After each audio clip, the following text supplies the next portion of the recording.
हाय बच्चों। तो पहले हम लोग होमवर्क डिस्कस कर लेते हैं आज। पहले पिछली बार मैंने 4 क्वेश्चंस दिए थे, है ना, उनको डिस्कस करते हैं एंड उसके बाद फिर हम लोग एक दो और सर्किट्स में भी सॉल्व करेंगे and then we will learn how to calculate equivalent resistance of a little bit complicated circuit. मतलब इतने सिंपल वालों का तो तुम लोग कर ही लोगे, पर थोड़े कॉम्प्लिकेटेड सर्किट्स का आर इक्विवेलेंट कैसे निकालते हैं हम ये देखेंगे, है ना। तो let's start discussing the homework. पहला क्वेश्चन काफ़ी ईजी था। ये दोनों रेजिस्टेंस पैरेलल में, ये सीरीज में, है ना। तो 4 और 4 का पैरेलल में 2 ओम हो गया और ये पूरा 2 ओम इसके साथ सीरीज में होगा, तो आर इक्विवेलेंट आ गया 5 ओम, राइट। अब बैटरी से जो करंट निकलती है that current is V by r equivalent, तो 10 वोल्ट बाई 5 ओम यानी 2 एम्पियर। तो 2 एम्पियर करंट बैटरी से निकली है, किसमें कितनी गई है वो हमें सोचना है, राइट। तो 2 एम्पियर करंट यहां से गई गई गई गई गई, इस पॉइंट पर जाकर करंट स्प्लिट हो गई। एक रास्ता ये मिला, एक रास्ता ये मिला, और दोनों में रेजिस्टेंस इक्वल इक्वल थे पैरेलल में। तो अगर इक्वल इक्वल रेजिस्टेंस है तो करंट हाफ हाफ हो जाएगा। तो यहां तक करंट 2 एम्पियर था, इस पे भी हाफ चला गया 1 एम्पियर, इसमें भी हाफ चला गया 1 एम्पियर, और ये 1 एम्पियर जुड़कर इस पे फाइनली हो गए 2 एम्पियर। ठीक है, सेकंड क्वेश्चन देखते हैं। सेकंड क्वेश्चन भी काफी सिंपल ही था, थोड़ा सा इससे डिफरेंट हो सकता है, क्योंकि सेकंड क्वेश्चन में क्या है कि सारे रेजिस्टेंस इक्वल इक्वल नहीं थे, है ना। तो थोड़ा सा सोचना पड़ेगा कि स्प्लिट कैसे करना है करंट्स को। So let's see if you have done it correctly और नॉट, है ना। तुम सभी ने होमवर्क तो किया ही होगा, देखते हैं सही किया है यानी। ये 46 वोल्ट का एक सेल है, ये 1 ओम की रेजिस्टेंस है और यहाँ पे रेजिस्टेंस 2 ओम, 4 ओम और 6 ओम है। तो बताना है कि सभी रेजिस्टेंसेस में कितना कितना करंट होगा। अगेन सबसे पहले तो हम ये पता करेंगे कि बैटरी से कितना करंट निकला और उसके लिए हम आर इक्विवेलेंट निकालेंगे। ये तीनों पैरेलल में बच्चों, तो इन तीनों का पहले आर इक्विवेलेंट निकालेंगे, उसके साथ ये सीरीज में, राइट।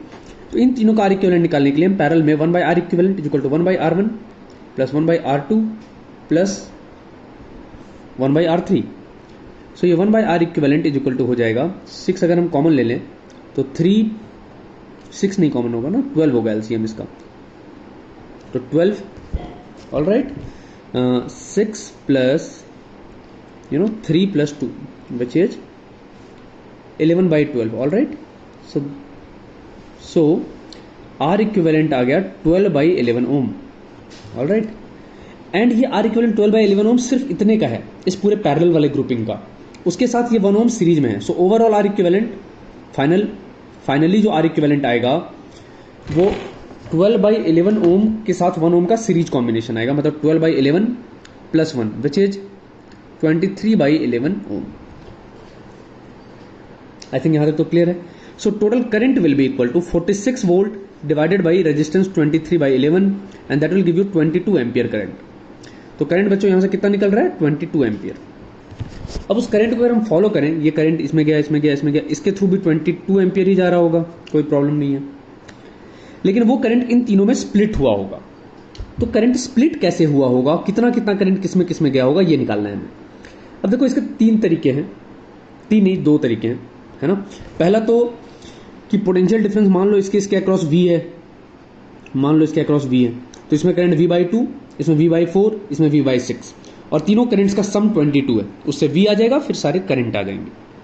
दूसरा तरीका जो सिंपलर है कि अगर हम पैरेलल में हमें पता है कि करंट जो है वो रेजिस्टेंस के इनवर्सली प्रोपोर्शनल होता है, मतलब अगर पैरेलल रेजिस्टेंस डबल है तो करंट हाफ होगा, रेजिस्टेंस ट्रिपल है तो करंट 3 गुना कम होगा, 1/3 होगा। तो अगर मैं मान लूं कि 2 ओम में करंट मान लो x है, तो ये 4 ओम का रेजिस्टेंस 2 ओम से डबल है तो करंट x/2 हो जाएगा। 6 ओम का 2 ओम से ट्रिपल है तो करंट x/3 हो जाएगा, और x plus x/2 plus x/3 equal to कितना है 22 एम्पियर है, right. So x plus x/2 plus x/3 is equal to 22 ampere, all right, है ना। इसमें सबको कॉमन लो, 6x plus 3x plus 2x is equal to 22 ampere, right. तो आप लोगों का 11x इज इक्वल टू आ गया 22 इंटू 6, x आ जाएगा 12 एम्पियर, करेक्ट। तो इसके थ्रू 12 एम्पियर, तो इसके थ्रू 6, इसके थ्रू 4, सिंपल, राइट। एक तरीका और हो सकता था करने का, है ना, 3 तरीके रियल में है यहाँ पे, कि ये 22 एम्पियर है, 1 ओम है, तो इसके थ्रू वोल्टेज कितना हो गया 22 वोल्ट। पूरा पोस्टमार्टम ही कर दे रहे हैं इस सर्किट का, है ना, सब कुछ निकाल दिया है। तो ये 46 वोल्ट की सेल है, 22 वोल्ट का पोटेंशियल डिफरेंस यहीं पे आ गया, तो इसके थ्रू पोटेंशियल डिफरेंस कितना बचा होगा, 46 माइनस 22 यानी 24 वोल्ट। तो अब पोटेंशियल डिफरेंस 24 वोल्ट पता चल गया, तो करंट अपने आप आ जाएगा 24/2, 24/4, 24/6 आंसर। तो जिस तरह से सॉल्व करना चाहो, 3 तरीके मैंने बता दिया। Let's move on to the third question of the homework. Third question कुछ ऐसा था, ये भी सिंपल ही है कि एक 20 वोल्ट की बैटरी है, 3 ओम का रेजिस्टेंस है और यहाँ पे 3 रेजिस्टेंसेस इस तरीके से ग्रुप किए हुए हैं, राइट, कुछ ऐसे। बोला गया है कि ये 6 ओम है, ये 12 ओम है और ये 4 ओम है और ये 3 ओम है। बताना है कि सभी में कितना कितना करंट होगा। सबसे पहले तो आप लोगों ने इसका होपफुली आर इक्विवेलेंट निकाला होगा और वो 2 ओम आया होगा। 1/6 plus 1/12 plus 1/4 equal to 1 equivalent, उससे ये पूरा 2 ओम आ गया होगा। और ये पूरा 2 ओम, अगर इस पूरे को मैं एक सिंगल 2 ओम बना दूं तो वो इस 3 ओम के साथ सीरीज में होगा, करेक्ट। क्योंकि कुछ ये ऐसा बन जाएगा, देखो कि ये 20 वोल्ट है, उसके साथ ये 3 ओम है और इस पूरे को मैंने एक अकेला सिंगल रेजिस्टेंस बना दिया, कितने का, 2 ओम। तो ये पूरा 2 ओम इस 3 ओम के साथ किस में है, खुद सोचो, जो करंट इसमें जा रहा है वही इसमें भी जा रहा है, मतलब इस पूरे का आर इक्विवेलेंट 2 ओम इस 3 ओम के साथ सीरीज में। तो टोटल आर इक्विवेलेंट फाइनली कितना आ जाएगा, 5 ओम, विच मीन्स इससे करंट आ जाएगी 4 एम्पियर। तो इसमें 4 एम्पियर, तो इसमें भी 4 एम्पियर, है ना। अब वो 4 एम्पियर यहाँ पे 3 पार्ट्स में स्प्लिट हो रहा होगा, यहाँ पे, इसमें और इसमें, इन तीनों में स्प्लिट हो रहा होगा। तो अगेन वही फंडे है बच्चों, है ना, जैसे पिछले क्वेश्चन को किया था वैसे ही करो कि जब ये तीनों पैरेलल में ही है, दिख रहा है ना। आई होप क्लियर है कि पैरेलल में क्यों है, क्योंकि ये पॉइंट अगर ए है, ये बी, तो ये भी बी क्योंकि ये सिंपल वायर है, ये भी बी क्योंकि ये सिंपल वायर है। तो ये तीनों पैरेलल हो गए क्योंकि ये भी ए और बी के बीच में, ये भी ए और बी के बीच में, ये भी ए और बी के बीच में, ठीक है। तो पैरेलल में करंट जो है वो रेजिस्टेंस के इनवर्सली प्रोपोर्शनल होता है ना। तो उस तरह से भी कर सकते हो कि अगर इसमें करंट मान लो मैं एक्स है, तो ये रेजिस्टेंस इसका हाफ है, तो इसमें करंट 2x हो जाएगा। करंट रेजिस्टेंस हाफ तो करंट डबल, और ये रेजिस्टेंस इस रेजिस्टेंस का 1/3 है, इसलिए करंट 3x हो जाएगा, राइट। अब 3x plus x plus 2x यानी कि 6x इज इक्वल टू कितना है, टोटल करंट 4 एम्पियर। तो x आ गया 2/3 एम्पियर, बाकी सारे वैल्यूज पुट कर दो, सारे करंट आ जाएंगे। 2/3 एम्पियर, 4/3 एम्पियर, है ना, और 2 ampere, simple, right. All right, next आगे बढ़ते हैं। और ये लास्ट क्वेश्चन है होमवर्क का, है ना, कि इस तरह की एक सर्किट बनी हुई है, 12 वोल्ट की एक सेल है और इस तरह से रेजिस्टेंसेस ग्रुप किए हुए हैं। तो बताना है कि सभी रेजिस्टेंसेस में अगेन करंट कितना कितना होगा। तो मैंने कहा था कि सेल से सबसे दूर जाकर सोचना कि क्या हो रहा है। जैसे ये पॉइंट अगर ए है, राइट, और मान लो ये पॉइंट बी है, तो इस पॉइंट का पोटेंशियल भी बी जैसा ही होगा, इस पॉइंट का पोटेंशियल भी बी जैसा ही होगा। तो अगेन ये तीनों पैरेलल में आ गए। 6 और 6 का पैरेलल जो है वो 2 ओम हो जाएगा। तो अगर मैं इस सर्किट को थोड़ा छोटा करूं, मैं थोड़ा सा समझाता हूं, है ना, कि किस तरह से सोच सकते हैं हम इसको। बच्चों, इतना लंबा बार बार लिख के करना नहीं है, वैसे भी ऐसे क्वेश्चन स्कूल में तो आएंगे नहीं, बट फिर मैं समझाने की कोशिश करता हूँ कि इसको कैसे विजुअलाइज कर सकते हैं। ये तीनों पैरेलल में, राइट, तो इन तीनों का इक्विवेलेंट आ गया 2 ओम, करेक्ट। तो इस पूरे को मैं अकेले 2 ओम बना दे रहा हूँ, यू नो, इसको ऐसा बना दिया हमने, ये 2 ओम और ये पूरा 2 ओम है ए और बी के बीच में, दिख रहा है आप लोगों को। अब देखो ये 2 और ये 2 एक तरह से किसमें है, सीरीज में है, तो ये 2 और 2 अगेन 4 ओम बन जाएगा।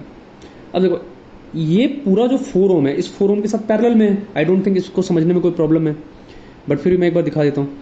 ये 1 ओम, यहाँ पे 4 ओम और ये 2 और 2 जो है वो 4 ओम बनकर पैरेलल में, दिख रहे हैं।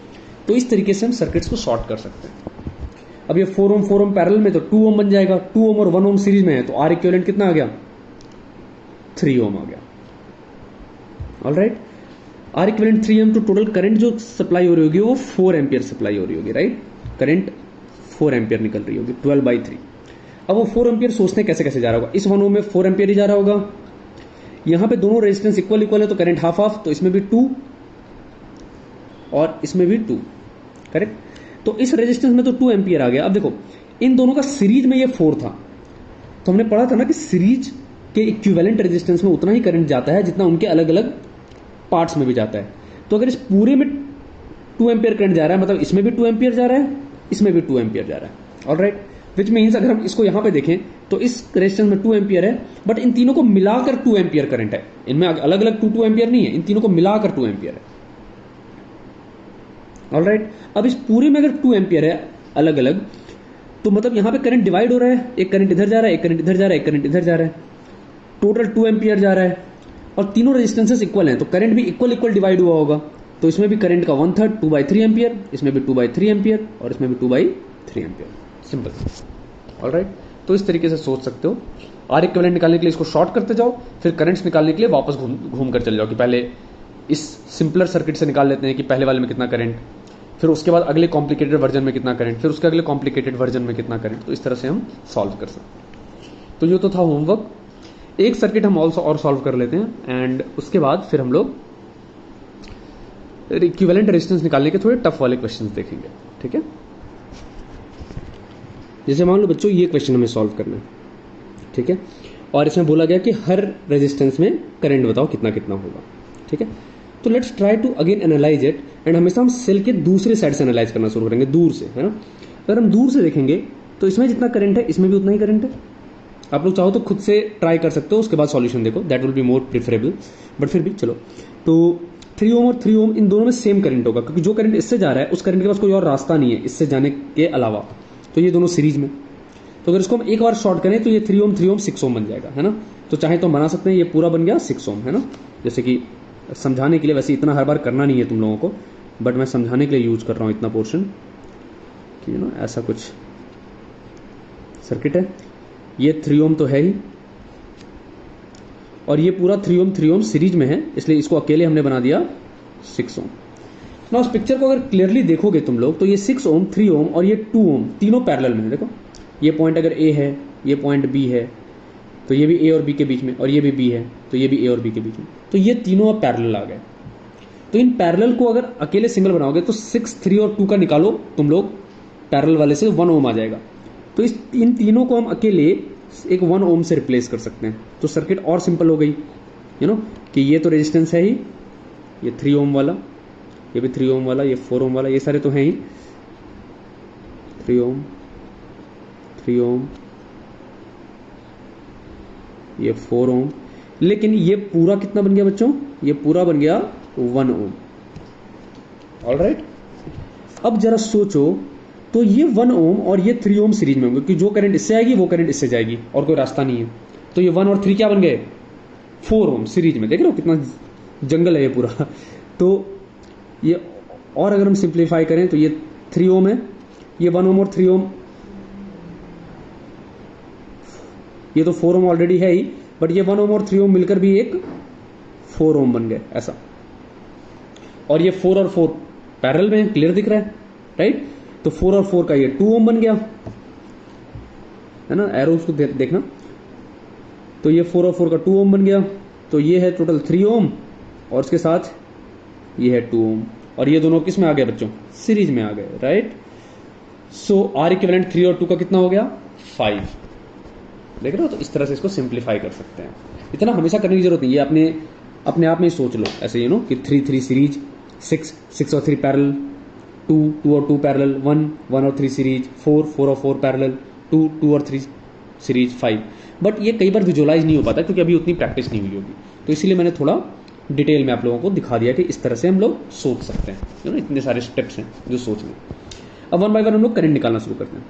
20 वोल्ट है, टोटल आर इक्विवेलेंट है 5, आर इक्विवेलेंट है 5 ओम, तो टोटल करंट आ रहा होगा 4 एम्पियर। ऑलराइट, तो इस 20 वोल्ट से करंट निकला 4 एम्पियर। अगर इससे 4 एम्पियर करंट निकला है तो इसमें 4 एम्पियर ही गया होगा, राइट, उसमें तो कोई डाउट ही नहीं है।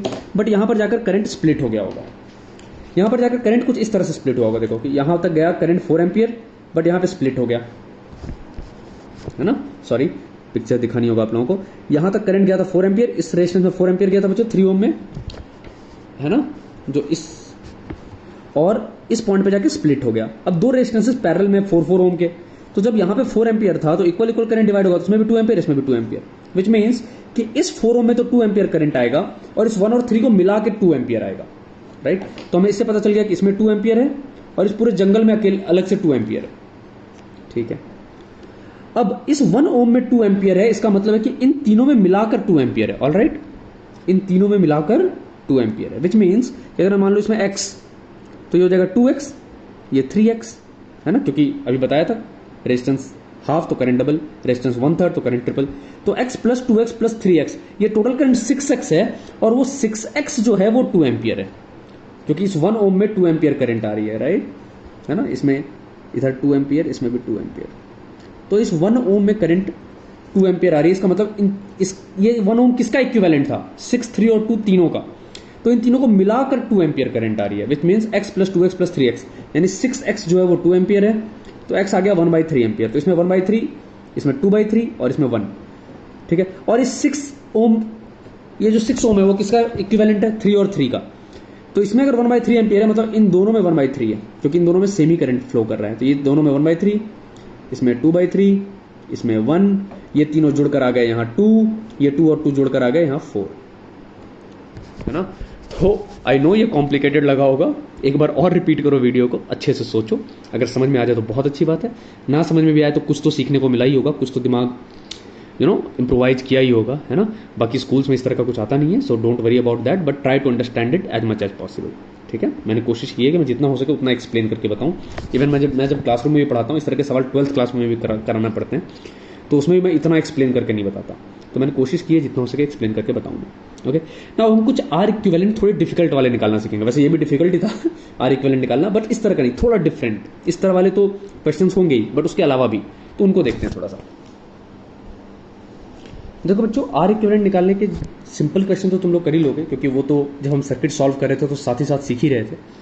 थोड़े से कॉम्प्लिकेटेड क्वेश्चन यहाँ पे करने, एंड उसको हम क्वेश्चंस की हेल्प से ही समझेंगे, ठीक है। पहला क्वेश्चन उतना टफ नहीं होगा, उसको हम सिंपल रखते हैं कि मान लो एक ट्राइंगल है जिसमें 3 रेजिस्टेंसेस हैं, ऐसे ऐसे ऐसे, ये R, ये 2R, मान लो ये 3R, ये पॉइंट्स हैं A, B और C। बोला गया कि फाइंड आर इक्विवेलेंट अक्रॉस, पहला क्वेश्चन है मान लो अक्रॉस मान लो AC, ठीक है। दूसरा find r equivalent across AB, तीसरा r equivalent across BC। Alright, तो इनको देखते हैं, ठीक है। तो सबसे पहले पहला क्वेश्चन करेंगे हम, दूसरा तीसरा तुम लोगों का होमवर्क होगा, ठीक है। पहला क्वेश्चन है कि इस सिस्टम का, सिस्टम सेम है बट अलग अलग पॉइंट्स के अक्रॉस आर इक्विवेलेंट अलग अलग आते हैं। तो आर इक्विवेलेंट का मतलब क्या है, थोड़ा सा ये समझो। अगर मैं कहूं कि A और C के अक्रॉस आर इक्विवेलेंट निकालो, तो इसका मतलब है कि अगर मैं A और C के अक्रॉस एक हाइपोथेटिकल बैटरी कनेक्ट कर दूं, तो फिर आर इक्विवेलेंट कैसा होगा। अगर पूछा जाता कि B और C के अक्रॉस आर इक्विवेलेंट निकालो, तो B और C के अक्रॉस हम एक बैटरी कनेक्ट करके सोचते कि आर इक्विवेलेंट कैसा होगा, इस बैटरी को हटा देते, राइट। तो जिन दो पॉइंट्स के अक्रॉस आर इक्विवेलेंट निकालना है, इमेजिन करना कि उनके अक्रॉस एक बैटरी लगी हुई है, फिर आर इक्विवेलेंट निकालना। अब जरा सोचते हैं, इस बैटरी के थ्रू करंट आया, यहाँ पे स्प्लिट हो गया, कुछ करंट इधर कुछ करंट इधर, बट जो करंट इसमें जा रहा है वही करंट इसमें भी जा रहा है, मतलब ये रेजिस्टेंस किस में हो गए, सीरीज में, है ना। तो ये R और 2R मिलकर बन गए सीरीज में 3R, और वो इस 3R के साथ पैरेलल में ही है। सो आर इक्विवेलेंट 3R और 3R का क्या बन जाएगा पैरेलल में, 3R/2 आंसर। ऑलराइट, उसी तरह से A और B के अक्रॉस आर इक्विवेलेंट निकालना बच्चों, देखना 5R/6 आएगा। B और C के अक्रॉस निकालना, देखना कि आई थिंक 4R/3 आ जाएगा, है ना।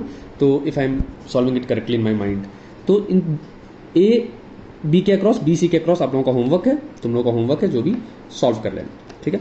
इससे थोड़ा डिफिकल्ट करते हैं कि मान लो कभी एक ऐसा सिस्टम है, ऐसा कुछ भी रैंडम सा, ऐसा कुछ भी, और बोला गया यार 2 पॉइंट्स है M और N, इनके अक्रॉस आर इक्विवेलेंट निकालो। अभी तो सिंपल लग रहा होगा, क्वेश्चन ये है नहीं, क्वेश्चन है कुछ ऐसा। अब आर इक्विवेलेंट निकालो। ऐसे क्वेश्चंस को बनाने के लिए जब सिंपली समझ में नहीं आ रहा हो कि कौन सीरीज है कौन पैरेलल है, वैसे ज़्यादा दिमाग लगाओगे तो अभी भी सॉर्ट आउट कर सकते हो, बट अगर क्लियरली ना समझ में आ रहा हो कि कौन सीरीज है कौन पैरेलल है ना, फंडा समझना मैं किस तरह से सॉल्व कर रहा हूँ। बिकॉज बहुत सारे क्वेश्चंस होंगे जिनमें बड़ा वियर्ड सा बना होगा, समझ में नहीं आएगा कि कौन सीरीज है कौन पैरेलल है, फिर उसके बाद कौन सीरीज है। तो उस तरह के क्वेश्चंस में क्या करना होता है, मैं आप लोगों को ये सिखा रहा हूँ। क्या करना कि जिन 2 पॉइंट्स के अक्रॉस आर इक्विवेलेंट निकालना है, मान लो सारे रेजिस्टेंस R हैं, हमें आर इक्विवेलेंट किसके किसके अक्रॉस निकालना है, M और N के अक्रॉस। तो जिन दो पॉइंट्स के अक्रॉस आर इक्विवेलेंट निकालना है ना, उनको बिल्कुल साइड में रख देना, ठीक है। और जिन जिन पॉइंट्स के तुम पोटेंशियल लिख सको, सभी पॉइंट्स के पोटेंशियल लिखते जाना। जैसे इस पॉइंट का पोटेंशियल m है, तो इसका भी m हो गया, राइट, क्योंकि ये पूरा सिंपल वायर है। इसका n है, तो ये सिंपल, इसका भी n हो गया। और जिस पॉइंट का पोटेंशियल ना लिख पाओ, जैसे मान लो इस पॉइंट का पोटेंशियल हमें नहीं पता, लिख ही नहीं सकते, तो उसको कुछ भी मान लेना खुद से, p, लेट इसका पोटेंशियल p है, ओके। अब जिस पॉइंट का पोटेंशियल तुमने खुद से माना है उसको बीच में रख देना, और जिसके जिसके अक्रॉस निकालना है, जैसे m और n के अक्रॉस, तो उसको साइड साइड में रखना। अब हर रेजिस्टेंस को ना अरेंज करते जाना इस फिगर में, देखना सिंपल हो जाएगा अपने आप क्वेश्चन। जैसे कि ये रेजिस्टेंस किसके बीच में है, m और n के बीच में, तो एक रेजिस्टेंस हमें r लगा देना है m और n के बीच में।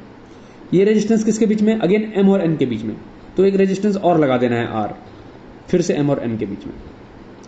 ये रेजिस्टेंस किसके बीच में, m और p, तो एक रेजिस्टेंस m और p आ गया। ये रेजिस्टेंस p और n, तो एक रेजिस्टेंस p और n आ गया।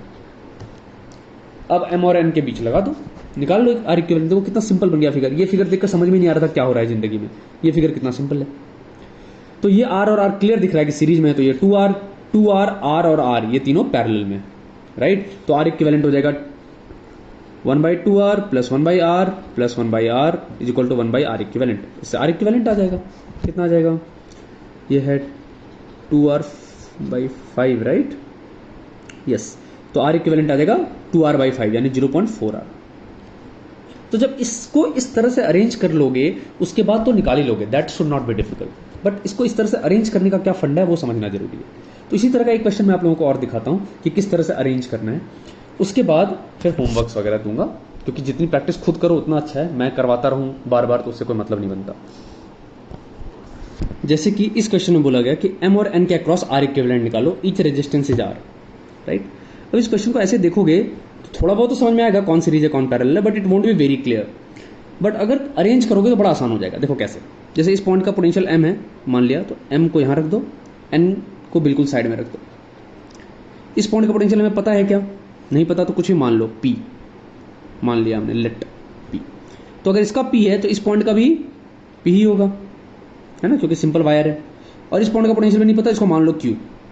तो p और q को कहीं भी हम बीच में अरेंज कर देंगे, लिख देंगे।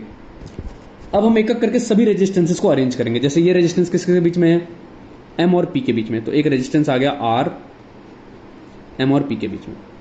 ये रेजिस्टेंस भी m और p के बीच में, तो एक और रेजिस्टेंस आ गया r m और p के बीच में।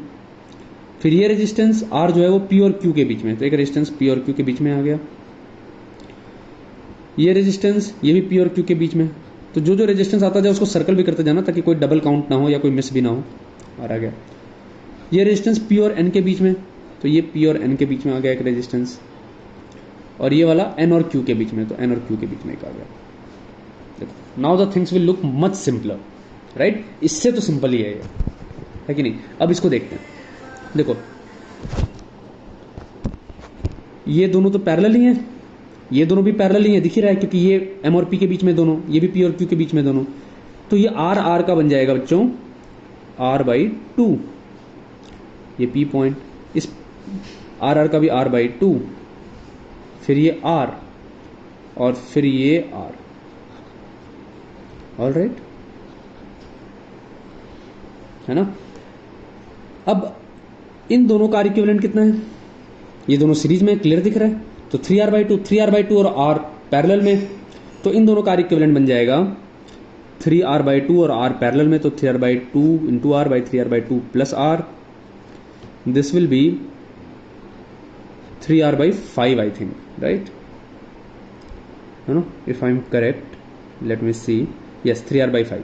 और 3r/5 जो है वो r/2 के साथ, इस पूरे का 3r/2 इसके साथ सीरीज में, सो फाइनल आर इक्विवेलेंट आएगा, ये आर इक्विवेलेंट सिर्फ इतने का था, फाइनल आर इक्विवेलेंट आ जाएगा 3r/5 plus r/2, and which will become I guess 10, 2 into 3 6 plus 5 11r/10, so this will be the answer, right. तो इस तरह के क्वेश्चंस हम कर सकते हैं, ओके। तो देखो मैं इस बार तुम लोगों को होमवर्क लिख कर नहीं दे रहा, बिकॉज 3-4 क्वेश्चंस देने से कुछ काम नहीं होगा। सीरीज पैरेलल के इक्विवेलेंट रेजिस्टेंसेस निकालने के एंड सर्किट सॉल्व करने के कम से कम 20-25 सवाल तो सॉल्व करने पड़ेंगे। तो I have PDF assignments with my self, है ना। तो अगर तुम लोगों को वो असाइनमेंट्स चाहिए हों प्रैक्टिस के लिए, बिकॉज 2-4 क्वेश्चन देकर कोई फ़ायदा नहीं है, तो just mention your email ID on the comment section. जो अभी इस वीडियो का कमेंट सेक्शन है उसमें अपनी ईमेल आईडी मेंशन कर दो, मैं वो PDF भेज दूंगा, फिर तुम अपने मोबाइल या लैपटॉप पे या जो भी डिवाइस है उस पर खोल कर सॉल्व कर सकते हो, उसका आंसर की वगैरह सब कुछ होगा, so it will be okay. And अगर उसमें से कोई क्वेश्चन सॉल्व ना कर पाओ तो फिर उसको अगले वीडियो के कमेंट्स में या इसी वीडियो के कमेंट में मेंशन भी कर सकते हो कि सर इस क्वेश्चन का सॉल्यूशन अगले लेसन में बता दीजिएगा, तो I will try to deal with it, I will try to tackle that. ठीक है, तो जितने हो सके उतने क्वेश्चंस करो, है ना। फिर मिलते हैं हम लोग अगले लेसन में, और अगले लेसन में हम लोग पावर शुरू करते हैं। ठीक है, ओके बच्चों।